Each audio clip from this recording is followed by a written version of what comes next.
na Wow. nag-distribute ng mga financial assistance para sa atong mga asosasyon aron makahatag at tubag sa inyong mga ipangandoy ng panginabuhian. So atong pagpakan atong pagalinon. So kung panahon na nanghinganlan yun mi sa inyong commitment. E kaning inyong nadawat na kwarta, dili ni ordinaryong kwarta. Kwarta ni sa mga katawhan. Inyo ni kwarta. Ang uban manggod na mga tao, kung maghisgot na gani o kwarta sa gobyerno, na tendency na dili nila iagi kinasing-kasing ang pagdawat sa kwarta. Hindi. Naiuban, makadawat o financial assistance para aning dapita or livelihood programs, nagkahiusa sa pagsugod, pagplano, pagprograma, sa paghimugso sa ilahang asosasyon aron lagi nangindahay na maka-appeal sa programa sa gobyerno na makadawat ang inyong asosasyon. So nagkahiusa, nagtinabangay, hangtod karong adlaw, nagkahiusa gyapon, pero diha na mag-chicken injo, ining abot sa pagsinsiyong magpugno na kay gusto baybahinon ang kwarta. Kay sa inyong hunahuna, kwarta na sa gobyerno, so inyo na. Dili pasapot na kana kay kwarta sa gobyerno, ang inyong mga hugaw, plano, panahuna, maoy matuman. Kay gihatag ng kwartahan ninyo, tungod kay naamoy saktong katuyuan o nindot na proposal. Tinudi? Pinoon.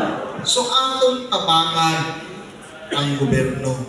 Atong tabangan ang administrasyon ni President Bongbong Marcos na naningkamot na kita lingkawas sa kapitos sa kong kinabuhi. Mauman na lisod kayo ipagawas ko kwarta, pero tungod kay kami misalig ninyo sa inyong gihatag na proposal, inyong gipakita na nagkuki mo niining marilisan kwarta, hinaot ko na inyong kinikampingan, pinaagi na inyo ning amumahan, palambuon, aron mahimo kamong inspirasyon sa ubang barangay, ubang asosasyon na wa mituo na naay gobyerno naglantaw kaninyo.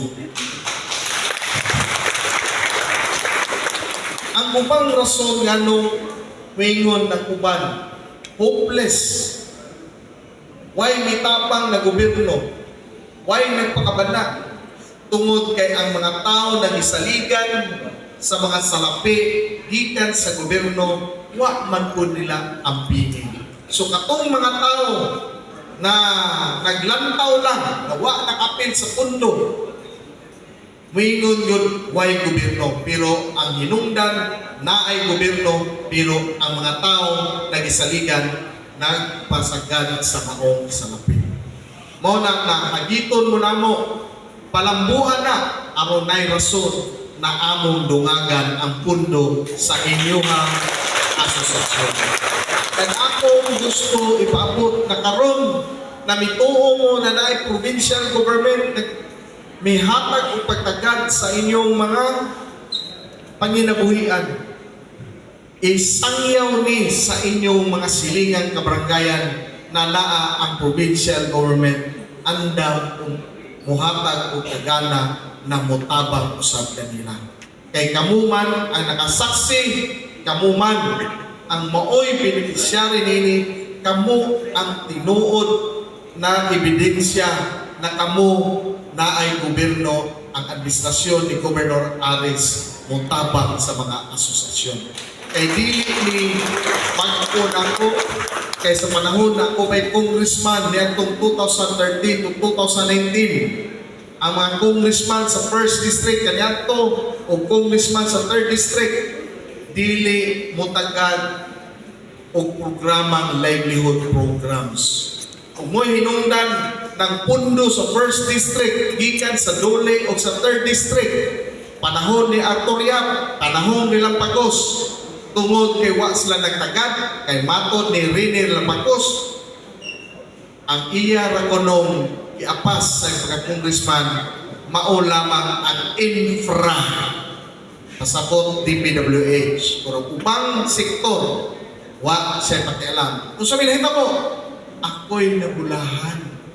Tungod kay dihay pundo sa 2nd district na 5 million akong gihimong programa sama ni livelihood programs. Tungod kay ang 1st o 3rd district wa mitagad sa maong ilang pundo o dili na magasto mauli sa national government. Kung dili magasto kung mauli na dito, questionable ang Region 7 sa Dole kung mo hinungdan ang ilang pundo may nahakbong dinhi sa 2nd distrito 15 million taga-tuig ang atong pundo. So mauna nga pagkahimo na kong gobernador atong ipadayon mga kaigsunan. Atong unsay good practice sa panahon na kitay congressman pa atong ipadayon na kinahanglanon atong i-empower ang mga asosasyon aron sila magkat-on kung unsaon pagpadagan og asosasyon o unsaon pagpalambo but dili na mulambo kung way suporta na financial assistance gikan sa gobyerno. Ug mao na karon ang gihimo nato pinaagi sa PCDO mga kaigsunan. Atong pakpakan ang opisina sa PCDO. Makuluhan ni Ma'am Maricar Fuentes, di ako si Sir Romy Teruel, Hilbong o di ako si si Ben Bento. Si Ben na maoy ting organize kay kung wa